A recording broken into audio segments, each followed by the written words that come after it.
So today on Retsy TV, we are going to be putting a lift on this Toyota Tacoma.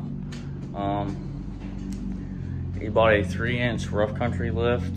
It's got front strut spacers and then rear blocks, of course, and then 2 rear shocks. Shouldn't take us very long, a couple of hours, get it done. I'm gonna kind of go through and explain what you need to do to get done in this video. That way, if anybody ever out there wants to put one on one of these trucks, there's kind of a reference to somebody that's done it before, and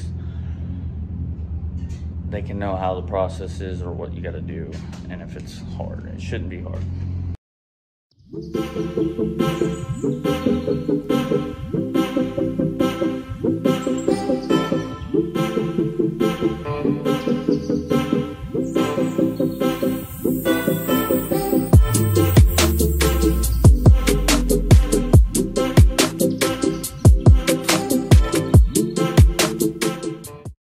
Pretty much this is the kit he ordered. Those are for the front.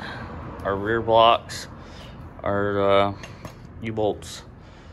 Bolts for the U-bolts. That is a diff drop bolt or something.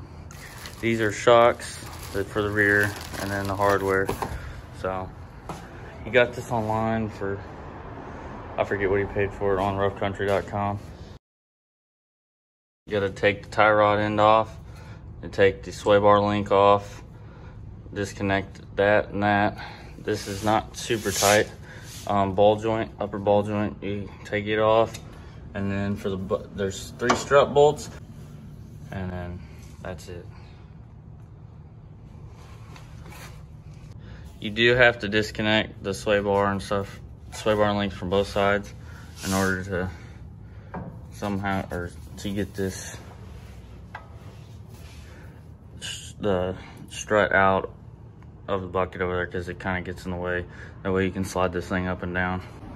So what I found for this is you keep this side disconnected, the ball joint and the tie rod. That's the only way you'll be able to get the other side. You can put the sway bar link, the top of the spindle to the ball joint. Keep that disconnected. You can hook up the tie rod. That doesn't really make a factor, in order to get this strut in and out, because that sway bar will get in the way.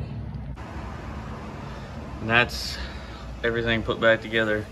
Like I said before, ball joint, sway bar link, tie rod in, comes down, take off 3 bolts, the little bolts, not the shock, because that's all one assembly, it's a strut. And then that's how you do the front. I will say, you gotta kind of push down on that a little bit to get the bolt to go in there. It ain't that hard. I always slide it in, start the tops, tighten the tops down, then do the bottom, and then it's good after that. So to do the back, we're gonna go ahead and take the shocks off on both sides, pull these bolts loose. After we pull these bolts loose, we'll put jack stands along the front of the frame, both sides, drop our jack down to let us get some space in between, slide our blocks in, put our new bolts on, and then put our new shocks on.